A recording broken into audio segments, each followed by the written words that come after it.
नमस्कार, स्वागत है आपका रिपोर्ट राजस्थान में। मैं हूं कर्णिका। तो शुरू करते हैं इस वक्त की बड़ी खबरों के साथ। राजस्थान की राजधानी जयपुर में स्थित शहीद स्मारक पर मंगलवार दोपहर एनएसयूआई ने छात्र संघ चुनाव बहाली को लेकर बड़ा प्रदर्शन किया, जिसमें राज्य के पूर्व डिप्टी सीएम सचिन पायलट भी शामिल हुए। एनएसयूआई के प्रदर्शन में सचिन पायलट ने कहा कि सरकार को चुनाव कराने पड़ेंगे, बेहतरी इसी में है। आपके लोग लड़ेंगे और हमारे लोग चुनाव लड़ेंगे। चुनाव में हार जीत भले ही किसी की भी हो, सरकार जल्द ही छात्र संघ चुनाव कराने का फैसला ले। सचिन पायलट ने कहा कि कई नेता स्टूडेंट्स लीडरशिप से निकले, सिर्फ हिंदू मुस्लिम की राजनीति हो रही है, गांवों में विकास के काम ठप पड़े हैं। विपक्ष का मुंह बंद कराने के लिए राजनीति हो रही है। लोकतंत्र में चुनाव होना जरूरी है। चुनाव नहीं होंगे तो स्टूडेंट्स के मुद्दे कौन उठाएगा? आखिर क्या मजबूरी है चुनाव नहीं करवा रहे? सचिन पायलट ने सत्यपाल मलिक के निधन पर शोक जताते हुए कहा कि सत्यपाल मलिक ने हमेशा किसानों की लड़ाई लड़ी। कांग्रेस नेता राहुल गांधी को सुप्रीम कोर्ट द्वारा हाल ही में फटकार लगाए जाने के मामले में भाजपा प्रदेश अध्यक्ष मदन राठौड़ ने तीखी प्रतिक्रिया दी है। उन्होंने कहा कि राहुल गांधी हमेशा राष्ट्र विरोधी बयान देते हैं और सेना के मनोबल को गिराने का प्रयास करते हैं। राठौड़ ने कहा कि राहुल गांधी ने सर्जिकल स्ट्राइक जैसे सैन्य अभियानों पर भी सवाल खड़े किए, जो देश की सेना का अपमान है। राठौड़ ने आरोप लगाया कि राहुल गांधी की बातें हमेशा सेना को कमजोर करने की दिशा में जाती हैं, जो गंभीर रूप से निंदनीय है। सुप्रीम कोर्ट से कहा नहीं, सुप्रीम कोर्ट ने लताड़ा है और इतना जोरदार तरीके से लताड़ा है।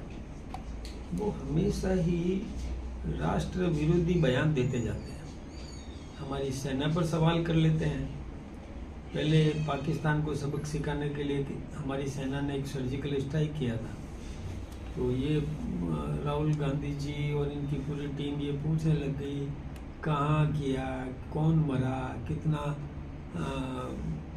वहाँ कोई था ही नहीं। जैसे कोई ये इन्होंने जाकर के वहाँ कोई परीक्षण करवाया हो और पता किया हो कि कोई मरा कि नहीं मरा, कि कौन क्या हुआ।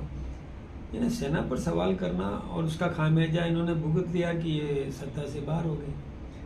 फिर वो चाइना के साथ जब वो गुत्थम गुत्था हमारे सैनिक हो रहे थे, तो हमारे सैनिकों ने विजय प्राप्त की है, कोई हमारे सैनिक हारे नहीं है।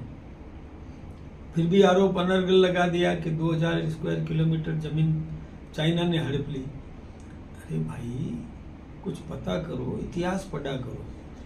चाइना ने जमीन तब हड़पी थी जब आपके पर नाना वो देश के प्रधानमंत्री थे।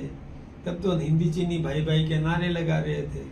उनका तो स्वागत अभिनंदन करने का काम इन्होंने किया था। उस समय जब चीन ने 62 में युद्ध किया था, उस समय जमीन हड़पी थी, हमने कभी भी 1 इंच जमीन नहीं लेने दी। तो ये ऐसे ऐसे बयान दे देते हैं। तब सुप्रीम कोर्ट ने पूछा कि आपके पास में तथ्य है क्या, आप किस आधार पर ये बात बोलते हो? आपके पास तथ्य नहीं है और इन अनर्गल कुछ भी ऐसी बात बोल देना जिससे हमारे देश की सेना को कमजोर दिखाने का प्रयत्न करते हो, ये हमारी मतलब राष्ट्रभक्ति में ऐसा संभव नहीं होना चाहिए।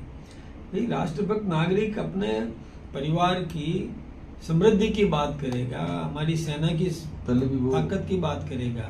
सावरकर वाले मुद्दे पर, हाँ, सारे मुद्दे चोर हैं वाले मुद्दे अब पर बिना इतिहास की जानकारी लिए सावरकर के बारे में इन्होंने अनर्गल बयानबाजी कर दी कि माफी मांगी। जबकि देखिए, उस समय के पत्र आप निकाल के देख लो, अंग्रेजी परंपरा थी। अंग्रेजी में जो पत्र लिखते थे उसमें परंपरा थी।